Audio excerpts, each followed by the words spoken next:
ছাত্র জনতার আন্দোলনের তোপে পালিয়ে ভারতে আশ্রয় নিয়েছেন স্বৈরাচার শেখ হাসিনা। তবে মাঝে মধ্যেই সামনে আসছে স্বৈরাচার হাসিনা সহ দলটির একাধিক নেতার ফোনালাপ। এবার সামাজিক যোগাযোগ মাধ্যম ফেসবুকে নেতাকর্মীদের সঙ্গে গাজীপুর সিটি কর্পোরেশনের সাবেক মেয়র জাহাঙ্গীর আলমের একটি ফোন কল ভাইরাল হয়েছে।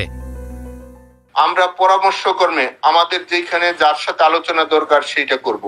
গ্রুপ কলে জাহাঙ্গীর হুমকি দিয়ে বলেন, আমাদের সব টিম রেডি আছে, আমাদের সম্রাট ভাই এখানে আছেন, রাজধানীতে আমরা থাকতে চাই। আমাদের স্পষ্ট কথা যে রাজধানীতে আমাদের মানুষ দিনে শান্তিতে ঘুমাতে পারবে না, চলতে পারবে না, সেই রাজধানীর মানুষ রাতে ঘুমাতে পারবে না। আমাদের চূড়ান্ত সিদ্ধান্ত যে রাজধানীতে আমরা দিনে থাকতে পারবো না, সেই রাজধানীর মানুষের ঘুম আল্লাহ দেবে না। আমরা সেইভাবে আমাদের তৈরি করে নিয়েছি। আমরা মানুষ হিসেবে প্রমাণ করে দিতে চাই আমরা কার সৈনিক। তাকে বলতে শোনা যায়, আপনারা চূড়ান্ত খেলার মধ্যে সবাইকে নিয়ে থাকবেন। আমাদের ইতিহাসে যেন আর থুতু না পড়ে। পদ বড় নয়, আদর্শ বড়। আপনারা যার যার ওয়ার্ডে থেকে আলোচনা করেন, কর্মীদের বুঝায়ে তাদের কৌশলগত ট্রেনিং দেন। প্রায় 6 মিনিটের ফোন কলে তিনি আরও বলেন, সব বিভাগ জেলার সাথে যোগাযোগ হয়েছে, সময়মতো মূল ব্যক্তিদের কাছে মেসেজটা চলে যাবে। আমরা সময়মতো বুঝিয়ে দিতে চাই আমরা কার সৈনিক। আমরা আমাদের কাজ চালিয়ে যাচ্ছি, আপনারা তার রেজাল্ট পাবেন।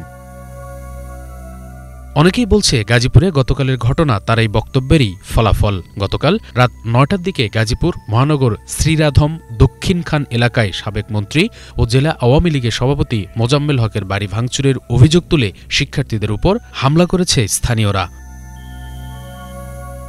এতে অন্তত 15 শিক্ষার্থী আহত হন। জাহাঙ্গীরের এই ফোনালাপে পুলিশের সাবেক মহাপরিচালক বেনজির আহমেদকেও বিভিন্ন পরিকল্পনার কথা বলতে শোনা যায়।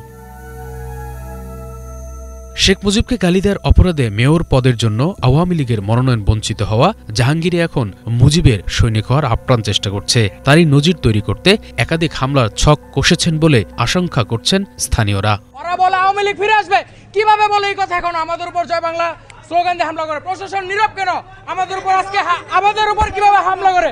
আমাদের ভাই কত রক্ত দিবে? আর লোক রামদা এবং বিভিন্ন অস্ত্রশস্ত্র নিয়ে আটক করছে।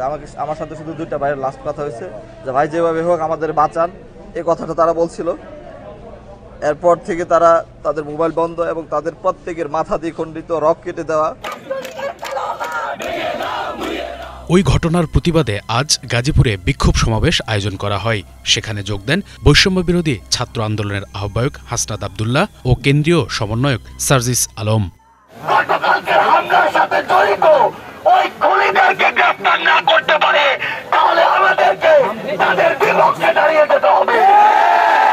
আমরা স্পষ্ট করে বলি, বিগত দিন ধরে আমরা গ্রেফতার খেলা দেখতে পাচ্ছি।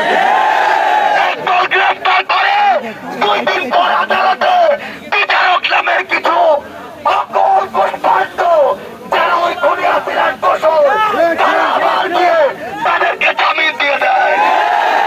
এ ঘটনার জেরে দেশজুড়ে শনিবার থেকে অপারেশন ডেভিল হান্ট শুরু করেছে সরকার।